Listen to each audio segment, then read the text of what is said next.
Ladies, this is for you if you are in a long-term relationship or marriage and you've probably just had a baby or a new move or a new opportunity, a new change in your life, a big one, a big transition. And you're really, or it's happened to you and you're 5-10 years in of this transition and you feel as though your marriage isn't where it was before and you don't feel cherished in the same way as you used to. Almost like you're not a priority for him, like everything is disconnected and you're really not turned on by him.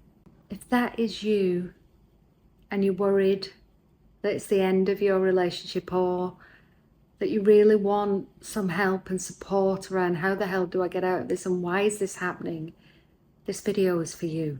I'm going to explain to you the different stages in a relationship and why this happens and what's going on, and also how you can solve for this, how you can fix it.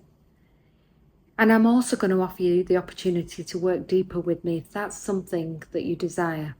What the hell is going on? Let's go back to the beginning. It's all lovely in your marriage and your relationship, right? It's the beginning. You feel girly and it's all like, oh, it's so gorgeous. It's so nice. He really pays attention to me and he opens the door for me and he pulls the chair for me and all the nice things, right? And he really looks me in the eye when we're talking and he's really curious about me. And that's the polarization stage of the honeymoon, right? You're in your divine feminine because you're allowing and receiving his divine masculine. So he gets to show up that way because you're laughing at his jokes, you're finding him extremely interesting, and you're really enjoying his power. And so, of course, 10 years on, you've had children, you've dated, you've got married, you've had children, usually, in whatever order, and you find yourself lonely, and you find yourself seeking connection, seeking attention, and you feel as though you're constantly begging for attention. This is because you've shifted into what I call the depolarization stage. Because of, for whatever reason, baby's new job, he's in his masculine, you're in your masculine in the relationship. If you think of a magnet, positive and positive, it repels, or negative and negative, it repels, right? You're not going to have intimacy. In the feminine and the masculine, there's a polarized, an attraction, a connection. But when you're depolarized, this happens. And it feels like you're living with a roommate. Or for you, sometimes it might feel like you've got another child. Because in our masculine, what we do is we mother them. We end up helping them because we can't trust that they'll deliver what they said they will. And so we get into this loop of not being able to trust, and therefore we can't rely that they'll pick up the child when they said they would, or whatever the thing is. And so we get into this loop of scolding them, planning everything, literally everything to the what coat they're wearing, and they become a third child. The problem with that is, if you're in your mothering energy, which is a masculine energy, by the way, because mothering requires you to do stuff, schedule, get kids sorted, you end up attracting and magnetizing the child in him. So he literally becomes your third baby, and it's icky. It feels icky in your body. It's draining, it's exhausting. You feel like, what the hell? I've already got 2 kids, I don't need a third. But yet I can't trust him to deliver when he says he's gonna. This is a perpetual loop, and it's the depolarization. And many couples stay in this forever. It's awful. I've been there for a decade, I would say, and on and off in between. And so, and this was before I knew any of this, right? And it's why I can teach it, because I've lived it. And so then there's another stage that happens, and this is called the demasculation stage. And I've talked a bit about this again. This is when you start to really mother him, because he, as a result of this depolarization stage, he needs sex and intimacy, because as a man, his highest need is to procreate. It's innate. Doesn't mean that we don't desire sex. We do. We love it. But it comes from a different place for us. For them, it's like an innate, it's like they need sex like we need safety, right? How innate is safety for us? We can't even breathe without thinking about safety. That's how it is for them for sex, right? Because they're designed to sow their seeds, and they can only do that with sex, because we host creation. And so because of that, if you're in your masculine, he will respond and drop into his feminine. What that looks like, ladies, you will know this. He becomes a pleaser, becomes a yes man, he becomes your little boy. He doesn't take the lead. If you ask him to plan a date, he'll say, well, where do you want to go? What time do you want to go? How will we sort the children out? What shall I wear? Is this like, he becomes literally a little boy. And you know what I'm talking about here. And it's the biggest turn off, because you feel like you're going out with your child.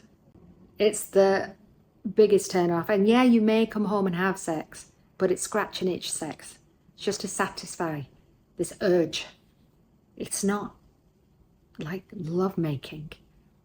It's not like pleasurable, like hours of foreplay and giggling and like it was at the beginning.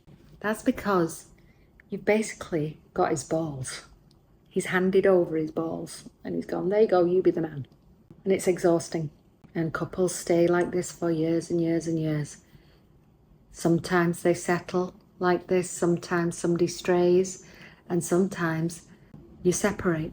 But there's a fourth S. You can solve this. And it's really simple, but it requires courage. If you want your man to cherish you, if you want your man to be present with you, if you want deep connection with your man, if you want your man to see you, there are many things that you can do.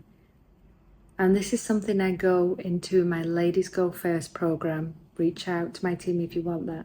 But today I would like to gift you one thing, and that is elevating your femininity by receiving from him. Start to appreciate what he's actually doing instead of criticizing it. Switch from expectation to appreciation. This is something Tony Robbins, one of my mentors, taught me. Expectation, switch it to appreciation. I promise you things will shift. I'm going to give you a second bonus one. Say less, feel more. Start to feel the appreciation of him. Start to feel the things that he does for you. I promise you your man will feel this. I promise you your man also feels when you are going in your head, even if you've not said it, he's a fucking idiot. How the hell does he not know what to do? What is wrong with him? Can he just organise a date night? Even if you're not saying it, he's going to feel it. Because men have deep emotions and deep feelings. We talk about women and their emotions. My God, the depth of a man's soul, when you fully get to witness that, blows my friggin' mind. I cry when my husband tells me about the depth of his soul. I cry with the deepest admiration for him and the deepest connection. I want that for you. And it's available to you, I promise you. I've had ladies that have done my Ladies Go First program and within a week turned it around. Like they've messaged me and said their men have started romancing them. Their men have started holding their hand and taking care of them, and opening the door for them, and wild things that they haven't had in years. Switch your expectations for appreciation. I promise you. Start there. Your world is about to change, but it requires you to put down the sword of the masculine. It's not yours. It's too fucking heavy. Put it down. Hand it him back. Give him back his balls. Trust me, from a woman who's carried a man's balls for way too long. It's so uncomfortable. Your testosterone levels will drop, your face will soften, you will feel more relaxed, you will feel more taken care of. And he gets to have his role back. He gets to have a purpose in the marriage. It's going to take some work and it's going to take some support, which is why I have a mastermind, a group that I run for women. Because this requires support and love and celebration of all your achievements. If you've enjoyed this video, please subscribe. Please put your comments down if you try the things that I've said.